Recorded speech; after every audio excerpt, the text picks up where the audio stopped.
हे विभो आनंद सिंधु नीच मेधा दीयताम्। हे विभो आनंद सिंधु नीच मेधा दीयताम्।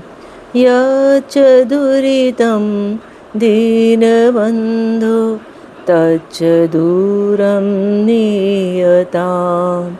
यच्च दुरितं दीनबन्धो तच्च दूरं नीयताम्। चञ्चलानि च इन्द्रियाणि मानसं मे पूयताम्। शरणं याचे तावकोऽहं सेवको अनुगृह्यताम्। हे विभो आनंद सिंधु नीच मेधा दीयताम्।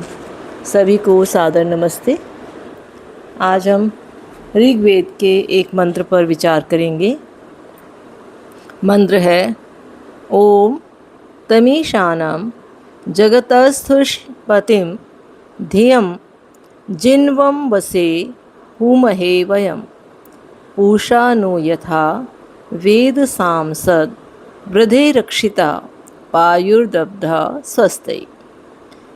शब्दार्थ इस प्रकार है। तम माने उस, ईशम माने ईश्वर को, जगतस्थुष्पतिम जंगम और स्थावर के स्वामी, चर अचर के स्वामी, धियम जिन्वम जो बुद्धि के प्रेरक हैं उसकी, हु महे हम प्रार्थना करते हैं, पूषा माने पोषक ईश्वर, नह माने हमारे, वेद साम वृद्धे धनों की वृद्धि के लिए, अदब्ध किसी से न दबने वाले, स्वस्थ हमारे कल्याण के लिए, रक्षित रक्षक और पायु पालक असत होवे।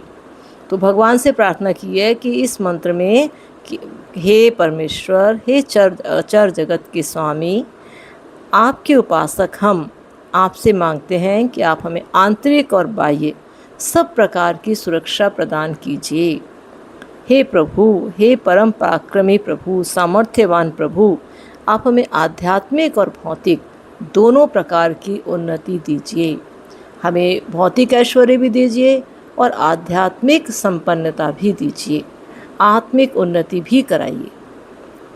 अब संसार में जब हम जन्म लेते हैं तो हमें संसार की चीज़ों की भी आवश्यकता होती है, भौतिक सुख ऐश्वर्य भी चाहिए।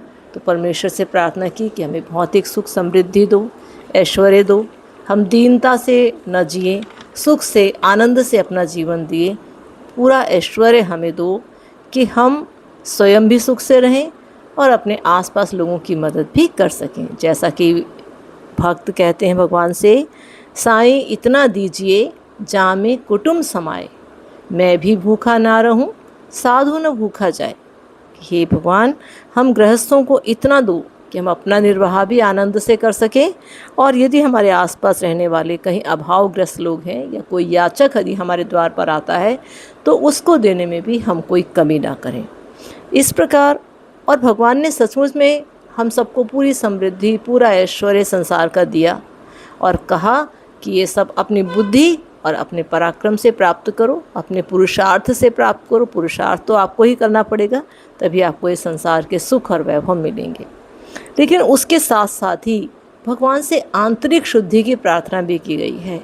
हे प्रभु, धन तो दो, लेकिन इस धन का मैं स्वामी न हो जाऊं, मैं स्वयं को स्वामी न समझूं। ये धन मेरे अंदर कुवृत्तियाँ, बुरी वृत्तियाँ न जगाने वाला बन जाए, लालच, अहंकार, घमंड, ये सब न जगाने वाला बने। तो इसके लिए प्रभु मुझे तुम मेरी आंतरिक गुणों को भी विकसित करो, दया, प्रेम, सहानुभूति, ना निरंकारिता, मैत्री की भावना, ये सब भी मेरे अंदर भरो।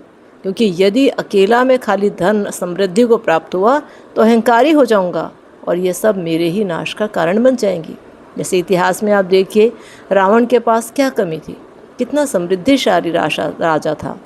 कहते हैं देवताओं को भी बंदी बनाया हुआ था, परम पराक्रमी था, अपने पुरुषार्थी भी था, पुरुषार्थ के बल पर सारे वरदान पर परमेश्वर से प्राप्त किए।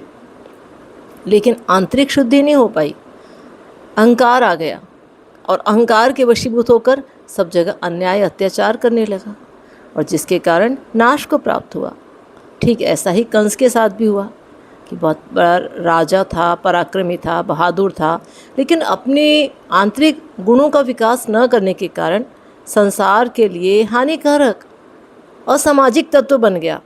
संतों को सबको कष्ट देने लगा, सबको जेल में डालने लगा, साधु संतों को, यहाँ तक कि अपनी बहन के साथ भी उसने बुरा व्यवहार किया, उसे भी जेल में डाल दिया।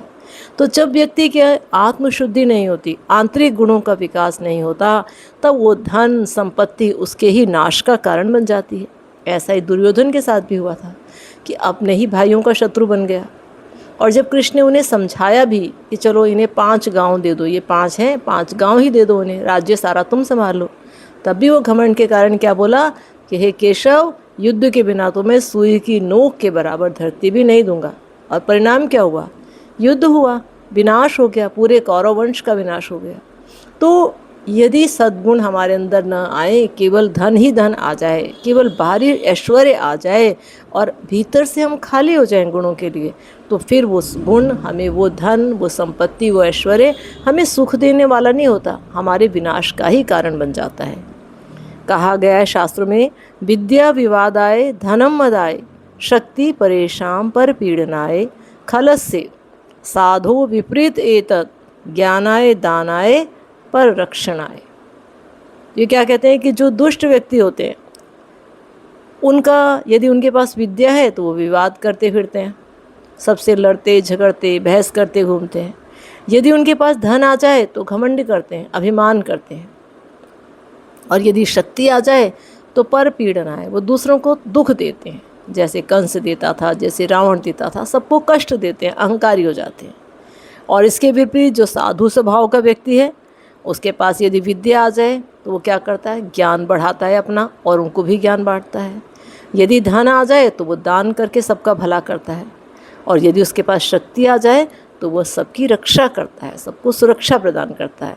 तो हे प्रभु, हमें आंतरिक गुण दया, प्रेम, सहनशीलता अवश्य दीजिए। आज हम संसार में देखते हैं कि इसी का तो अभाव है। इसी कारण तो हम अधिक से अधिक धन को प्राप्त कर रहे हैं, ऐश्वर्य हमारे पास है, लेकिन हम अतृप्त हैं, हम दुखी हैं, परेशान हैं, क्योंकि हम सोचते ही नहीं, हम भगवान से मांगते ही केवल धन संपत्ति हैं। अपने आंतरिक गुणों का विकास तो हम चाहते नहीं, हमें शायद पता ही नहीं। और इसी कारण हमेशा आपस में ईर्ष्या, द्वेष, वैमनस्य इसी में पड़े रहते हैं। तो ये धन हमें सुख देने वाला नहीं हो पाता। इसीलिए वेदों ने समझाया कि केवल भौतिक सुख मत मांगो, विवेक और मेधा बुद्धि भी मांगो, जो आप इस परम ऐश्वर्य का सदुपयोग कर सको, सही मार्ग पर ये आपको ले जा सके। कि धर्म के साथ मांगो, जिससे सुखी समाज की स्थापना हो। और जब तक धर्म की शरण में नहीं जाओगे, संसार के ये साधन आपको सुख नहीं दे पाएंगे, अनेक दोष आ जाएंगे। इसलिए मन की शुद्धि बहुत आवश्यक है। ज्ञान चाहिए जो बताएगा कि ये उद्देश्य नहीं है, ये तो केवल साधन मात्र हैं, इनके द्वारा हमें परमेश्वर तक पहुंचना है। हम इनके भोक्ता हैं, स्वामी नहीं हैं। स्वामी तो केवल परमेश्वर है। तो स्वामी होने का अहंकार हमारे अंदर कभी ना आए। हम संसार में इन सुखों को भोगने नहीं आए हैं, हम संसार में मोक्ष प्राप्त करने के लिए, अपने सारे जन्म मरण के बंधन को काटने के लिए आए हैं। तो ये सब साधन जो है, इनका उपयोग करते हुए जीवन तो जिए, लेकिन याद रखें कि ये केवल मात्र साधन हैं और इनके द्वारा हमें धीरे धीरे वैराग्य की ओर बढ़ना है, आत्मिक उन्नति करनी है। तो हे प्रभु, हम कर्म करें किंतु कर्म में लिप्त न हो। आपकी कृपा के बिना अधर्मी हो जाएंगे, फिर मुक्ति कैसे मिलेगी? हमारा अल्प ज्ञान होगा, अपवित्रता, अज्ञानता, इसको दूर करो, हमें सद्गुणों को जगाओ। हम मानव मात्र के लिए कल्याण मांगते हैं। हे प्रभु, हम आपसे मेधा बुद्धि का वरदान मांगते हैं। इन आत्मिक गुणों को भी हम प्रेम मार्ग के नहीं, श्रेय मार्ग के गामी बने। इस सब को भोगते हुए भी हम त्यागपूर्वक उपभोग करें और धीरे धीरे विवेक वैराग्य को जगाएं और आपके चरणों में स्थान पाएं, जन्म मरण के बंधन से मुक्त हो जाएं। ऐसा हमें जीवन चाहिए। हमारे प्रार्थना में भी कहा जाता है ना, विद्या बुद्धि तेज बल सबके भीतर होए, दूध पूत धन धान्य से वंचित रहे न कोई। तो हे प्रभु, हमें सब कुछ दो, आध्यात्मिक भी और भौतिक भी, और ऐसा हमें विवेक दो कि हम इन सुखों को भोगते भोगते ही धीरे धीरे इनको त्याग दें और अपनी आध्यात्मिक उन्नति करें, जीवन मरण के बंधन से मुक्त हो जाएं। तो इसी प्रकार की प्रार्थना करते हुए हम परमेश्वर से बार बार यही मांगें, इतनी शक्ति हमें देना दाता, मन का विश्वास कमजोर होना।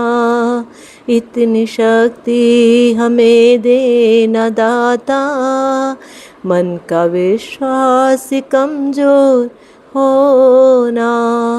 हम चले नेक रास्ते पे, हमसे भूल कर भी कोई भूल हो ना। इतनी शक्ति हमें देना दाता, मन का विश्वास कमजोर होना। इति ओम शांति।